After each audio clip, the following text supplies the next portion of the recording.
Andhra Pradesh SC ST BC minority సంక్షేమ సంఘం Pamuru division కార్యాలయంలో సంఘం వ్యవస్థాపక అధ్యక్షులు గుంటగాని పేతురు ఆదేశాల మేరకు ప్రపంచ మేధావి భారత రాజ్యాంగ సృష్టికర్త డాక్టర్ బాబాసాహెబ్ అంబేద్కర్ 68వ వర్ధంతి సందర్భంగా ఘనంగా నివాళులర్పించారు. సంఘం నాయకులు మాట్లాడుతూ భారతదేశంలో అంటరానితనం కుల నిర్మూలన పోరాటం చేసిన మహనీయుడు అంబేద్కర్ అదేవిధంగా సమాజంలో హక్కులు కావాలని పోరాడిన ధీరుడు అని కొనియాడారు. భారతదేశానికి భారత రాజ్యాంగం ద్వారా దిశ నిర్దేశించిన మహనీయుడని కొనియాడారు. ఈ కార్యక్రమంలో మైనార్టీ సెల్ అధ్యక్షులు కోడిగుంపల్లి, జిల్లా అధ్యక్షులు Baddipudi Mark, state working president Lokasani Ravikumar, Prakasam జిల్లా ఎస్టీ అధ్యక్షులు జగన్నాథం, మల్లికార్జున, బీసీసీఎల్ అధ్యక్షులు గంగసాని గుంటయ్య, డివిజన్ అధ్యక్షులు ఎలీషా, జగదాబి అనిల్, మహిళా అధ్యక్షురాలు జక్కుల లక్ష్మి, మరియమ్మ మరియు తదితరులు పాల్గొన్నారు.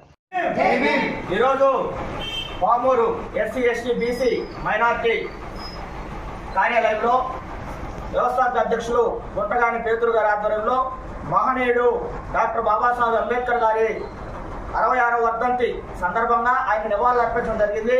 అదేవిధంగా ఈ మహనీయుడి గురించి మనం చెప్పుకోవాలంటే ఆయన ఈ దేశంలో ఉన్నటువంటి ఎస్సీలు, ఎస్టీలు, బీసీలు, మైనారిటీలకి హక్కులు సాధించి సమాజంలో సమానత్వం కావాలని కొట్టాలన్నటువంటి మహనీయుడు.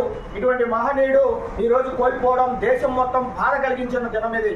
అదేవిధంగా ఆయన మనం స్మరించుకుంటూ ఆయన చేసినటువంటి మనకు రాజ్యాంగంలో కొన్ని హక్కులు పొందుపరిచాడు. ఈ సమాజంలో మన మనుషులుగా చూసేవాళ్ళు కాదు రాజ్యాంగం ఇంకా లేనప్పుడు. ఆ రాజ్యాంగం వచ్చిన తర్వాత ఈ రోజు సమాజంలో ఒక విలువ, ఒక హక్కు, ఒక సమానత్వం, స్వేచ్ఛ ఇవన్నీ మనకు లభిస్తున్నాయంటే ఆ మహనీయుడు రాజ్యాంగం ద్వారా మనకు అందించిన ఫలాలే.